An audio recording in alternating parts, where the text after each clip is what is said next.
NRC की cut list ने अगर सबसे ज्यादा किसी को हताश और निराश किया है तो वो भाजपा और आसू है।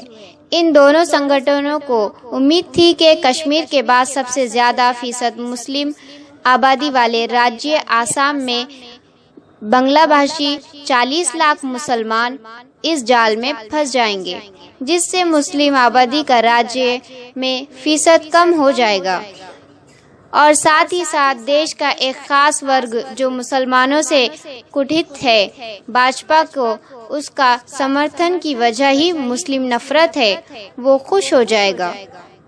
You finished your day's work at the hospital where you work and you came home to find that you have been labelled a foreigner.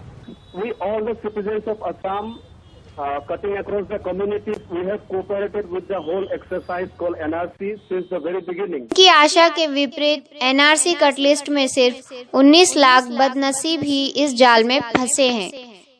इस शोरगुल में हम भूल गए कि ये रिजल्ट मौलाना बदरुद्दीन अजमल के मेहनत और कुर्बानियों का नतीजा है, जिसने मुस्लिम दुश्मनों के अरमानों पर सिर्फ पानी ही नहीं फेरा बल्कि उनके आंखों में आंसू भर दिए हैं। इसीलिए मैं उल्मा से अकीदत और मोहब्बत रखती हूँ जो ये काम करते हैं रज़ाए इलाही के लिए। इसीलिए उनकी मेहनत खामोशी से होती है और कामयाबी शोर मचा देती है। We have waited till the end of this final list to come out. Until the last moment, we have waited with so much of patience. अक्सर देखा गया है कि किसी देश की शक्ति और नियंत्रण बहुसंख्यक के पास निहित होती है।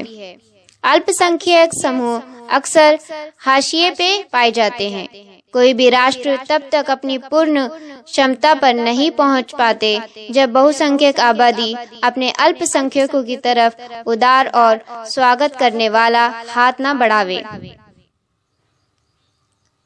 संयुक्त राज्य अमेरिका एक शक्तिशाली राष्ट्र तब तक नहीं बन पाया जब तक कि वो 1960 के दशक में अपने जाति अल्पसंख्यकों को समान स्थान नहीं दिया।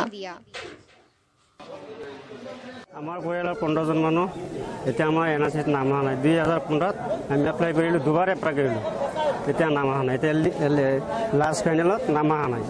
এতিয়া আমি আকৌ এপ্লাই কৰিম। আমি অসমৰ মানুহ, ভাৰতীয় মানুহ।